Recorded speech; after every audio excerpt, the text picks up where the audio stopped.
ಮಹಾತ್ಮ ಗಾಂಧೀಜಿಯವರು ಅಷ್ಟೇ,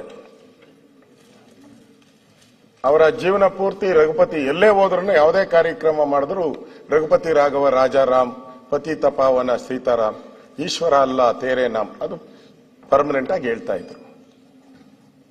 ಈಗ ಆ ರಾಮನ ಹೆಸರನ್ನೇ ಯಾಕೆ ನಿಮ್ಗೆ ದ್ವೇಷ ಅಂತ? ರಾಮ ಈ ದೇಶದ ಆದರ್ಶ ಪುರುಷ, ಕೊಟ್ಟ ಮಾತಿಗೆ ತಪ್ಪದೇ ಇರುವಂತವನು. ಕಾಡಲ್ಲಿ ಹೋದಾಗ ಆ ಒಬ್ಬ ಹೆಣ್ಣುಮಗಳು ಕಚ್ಚಿ ಹಣ್ಣನ್ನ, ಎಂಜಲು ಹಣ್ಣನ್ನು ಕೊಟ್ಟರು ಭಕ್ತಿಯಿಂದ ಅದನ್ನ ತೆಗೆದುಕೊಂಡಂತವನು ರಾಮ. ಶಬರಿಗೆ ಇಲ್ಲಿ ಆ ರಾಮನ ವಿರುದ್ಧನೇ ಕೂಡ ಒಂದು ದ್ವೇಷದ ಭಾವನೆಯನ್ನ ನೀವು ಮಾಡ್ತಾ ಇದ್ದೀರಾ.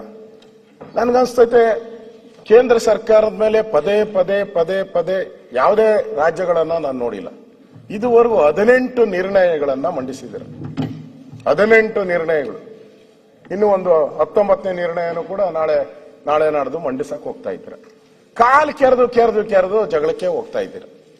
ಅವಶ್ಯಕತೆ ಇದೆಯಾ?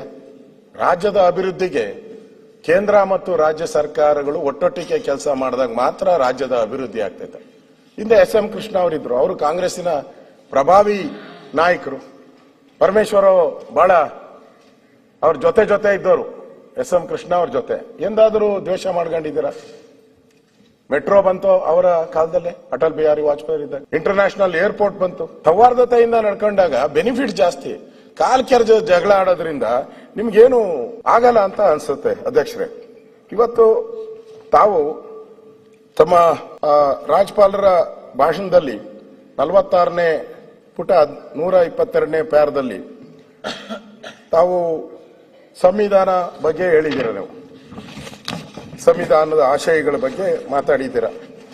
ಅಂಬೇಡ್ಕರ್ ಅವರ ನೇತೃತ್ವದಲ್ಲಿ ರಚಿಸಿದ ಸಂವಿಧಾನದ ಆಶಯಗಳಿಗೆ ಅನುಗುಣವಾಗಿ ನಾವು ಕೆಲಸ ಮಾಡ್ತೀರಿ ಅಂತ ಹೇಳಿದ್ದೀರ ನೀವು. ಅಧ್ಯಕ್ಷರೇ, ನೀವು ಈ ಸಂವಿಧಾನದ ಅಡಿಯಲ್ಲಿ ನಡೆಯೋದಾಗಿದ್ದರೆ, ಅವ್ರು ಯಾರೋ ಅನಂತಕುಮಾರ್ ಹೆಗಡೆ ಒಬ್ರು ಒಂದು ಏನೋ ಸಂವಿಧಾನವನ್ನ ಏನೋ ಬದಲಾವಣೆ ಮಾಡ್ತೀನಿ ಅಂತ ಅವ್ರು ಆ ಅರ್ಥದಲ್ಲಿ ಹೇಳಲೇ ಇಲ್ಲ.